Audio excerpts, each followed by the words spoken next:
ಶ್ರೀ ಗುರುಭ್ಯೋ ನಮಃ. ಶ್ರೀಮತೆ ರಾಮಾನುಜಾಯ ನಮಃ. ಶ್ರೀ ಲಕ್ಷ್ಮೀ ಹಯಗ್ರೀವ ಪರಬ್ರಹ್ಮಣೇ ನಮಃ. ನಾವು ಅನೇಕ ತಾಂತ್ರಿಕ ವಸ್ತುಗಳನ್ನು ನೋಡಿರ್ತೇವೆ.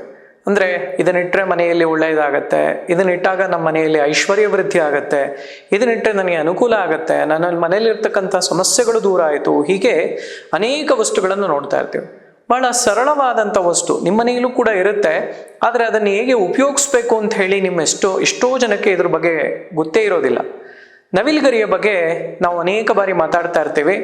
ಬಹಳ ಚಿಕ್ಕ ವಯಸ್ಸಿನಲ್ಲಿ ಇದ್ದಾಗ ಪುಸ್ತಕದಲ್ಲಿ ನವಿಲುಗರಿಯನ್ನು ಕೂಡ ಮಕ್ಕಳು ಇಟ್ಕೊಳ್ತಾ ಇದ್ರು.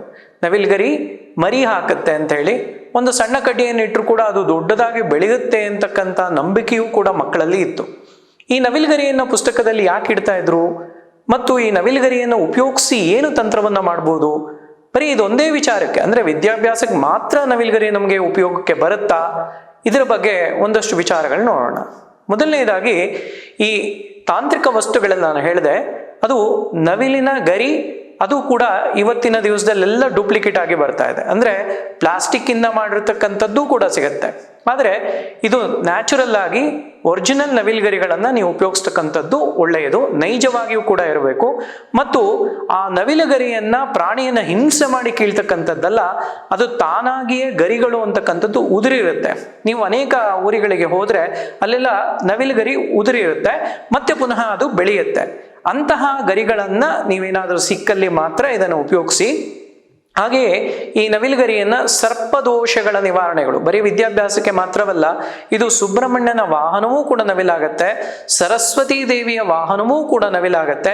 ಹಾಗಾಗಿ ಯಾರಿಗೆ ಈ ಒಂದು ಸರ್ಪದೋಷಗಳು ಅಂತಕ್ಕಂಥದ್ದಿದೆ, ಆ ಸರ್ಪದೋಷ ಇರ್ತಕ್ಕಂಥವ್ರು ಕೂಡ ತಮ್ಮ ಬಳಿಯಲ್ಲಿ ಒಂದು ನವಿಲುಗರಿಯನ್ನು ಇಟ್ಕೊಳೋದ್ರಿಂದ ಮಕ್ಕಳ ವಿದ್ಯಾಭ್ಯಾಸದಲ್ಲೂ ಕೂಡ ಪ್ರಗತಿ, ಮತ್ತು ಸರ್ಪದೋಷಗಳಿದ್ದಾಗಲೂ ಅದರಿಂದ ಆ ಒಂದು ದೋಷವು ನಿವೃತ್ತಿ ಆಗ್ತಕ್ಕಂಥದ್ದು. ಬಹಳಷ್ಟು ಮಂದಿಗೆ ಹೇಳ್ತಾರೆ, ಸ್ವಪ್ನದಲ್ಲಿ ನಾಗರ ಹಾವು ಕಾಣಿಸುತ್ತೆ, ಹಾವು ಒಟ್ಟಿಸ್ಕೊಂಡು ಬಂದಂತಾಗತ್ತೆ, ಹಾವು ಕಚ್ಚಿದಂತೆ ಕಾಣಿಸುತ್ತೆ, ಏನೋ ಸರ್ಪದೋಷ ಇರಬೇಕು, ಅದಕ್ಕೋಸ್ಕರವಾಗಿ ಹಾವು ಕಾಣಿಸ್ಕೊಂತ ಇದೆ ಅಂತ ಬಹಳಷ್ಟು ಮಂದಿ ನನಗೂ ಕೂಡ ಫೋನ್ ಮಾಡಿ ಹೇಳ್ತಾ ಇರ್ತಾರೆ. ಆದರೆ ಈ ಒಂದು ದುಸ್ವಪ್ನಗಳು ಅಂತಕ್ಕಂಥದ್ದೇನಿದೆ, ಈ ಸ್ವಪ್ನದಲ್ಲಿ ಬರೀ ನಾಗರ ಹಾವುಗಳು ಕಾಣಿಸ್ತಕ್ಕಂಥದ್ದೇನಿದೆ, ಇದಕ್ಕೆ ಸರಳವಾದಂಥ ತಂತ್ರ ಅಂದರೆ ಒಂದು ನವಿಲುಗರಿಯನ್ನು ನಿಮ್ಮ ತಲೆಯ ದಿಂಬಿನ ಕೆಳಗಡೆ ಇಟ್ಕೊಂಡು ಮಲಗೋದ್ರಿಂದ ಈ ದುಸ್ವಪ್ನಗಳು ನಿವಾರಣೆ ಆಗುತ್ತೆ. ಅದರ ಜೊತೆಯಲ್ಲೇ ನಿಮಗೆ ನಾಗರು ಸ್ವಪ್ನದಲ್ಲಿ ಕಾಣಿಸ್ತಕ್ಕಂತಹ ದೋಷವೂ ಕೂಡ ಇದ್ದಲ್ಲಿ ಅದೂ ಕೂಡ ನಿವಾರಣೆ ಆಗ್ತಕ್ಕಂತಹ ಒಂದು ವಿಶೇಷ ಯೋಗ.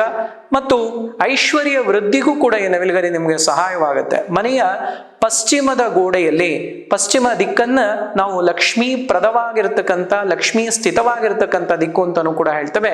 ಹಾಗಾಗಿ ಯಾರು ಪಶ್ಚಿಮ ದಿಕ್ಕಿನ ಗೋಡೆಯಲ್ಲಿ ಈ ಒಂದು ನವಿಲುಗರಿಯನ್ನು ಅಥವಾ ನವಿಲುಗರಿಯಿಂದ ಮಾಡಿರ್ತಕ್ಕಂತಹ ಒಂದು ಅಲಂಕಾರಿಕ ವಸ್ತು ಆಗಬಹುದು, ಈಗ ಬೀಸಣಿಗೆ ಇತ್ಯಾದಿ ಎಲ್ಲವೂ ಕೂಡ ಸಿಗುತ್ತೆ, ಇದನ್ನ ಪಶ್ಚಿಮದ ಗೋಡೆಯಲ್ಲಿ ನೀವು ಹಾಕೋದ್ರಿಂದಾಗಿ ನಿಮ್ಮ ಮನೆಯಲ್ಲಿ ಐಶ್ವರ್ಯ ವೃದ್ಧಿ ಆಗ್ತಕ್ಕಂತಹ ಒಂದು ವಿಶೇಷ ಯೋಗವೂ ಕೂಡ ಆಗತ್ತೆ.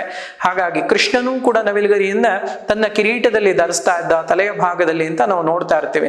ಕೃಷ್ಣ ನವಿಲುಗರಿ ಇಲ್ಲದೆ ಕೃಷ್ಣನ ಚಿತ್ರವೇ ನಮಗೆ ಅಪೂರ್ಣವಾಗಿ ಕಾಣಿಸುತ್ತೆ. ಒಂದು ಬಾಲಕೃಷ್ಣ ಇರಬಹುದು ಅಥವಾ ದೊಡ್ಡವನಾದಂಥ ಕೃಷ್ಣ, ಈ ರೀತಿ ಯಾವುದೇ ರೂಪದಲ್ಲಿ ಕೃಷ್ಣನ ನೋಡಿದ್ರು ಕೂಡ ಆ ಒಂದು ಚಿತ್ರದಲ್ಲಿ ಕೃಷ್ಣನ ಜೊತೆಯಲ್ಲಿ ನವಿಲುಗರಿ ಇರೋದನ್ನು ಕೂಡ ನಾವು ನೋಡ್ತಾ ಇರ್ತೀವಿ.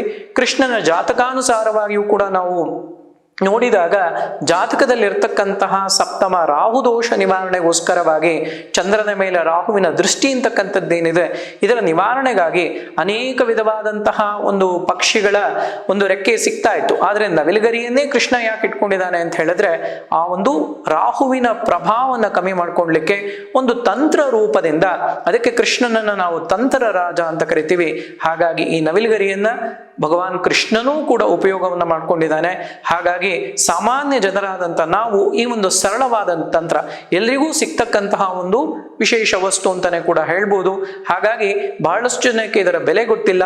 ಹಾಗಾಗಿ ಯಾರು ಇದನ್ನು ಸರಿಯಾಗಿ ಉಪಯೋಗಿಸ್ಕೊಂತಾರೆ ಅವರೆಲ್ಲರಿಗೂ ಕೂಡ ಮಂಗಳಗಳು ಉಂಟಾಗತ್ತೆ ಅಂತೇಳಿ ತಿಳಿಸ್ಬೋದು. ಸಮಸ್ತ ಸನ್ಮಂಗಳಾನಿ ಭವಂತು.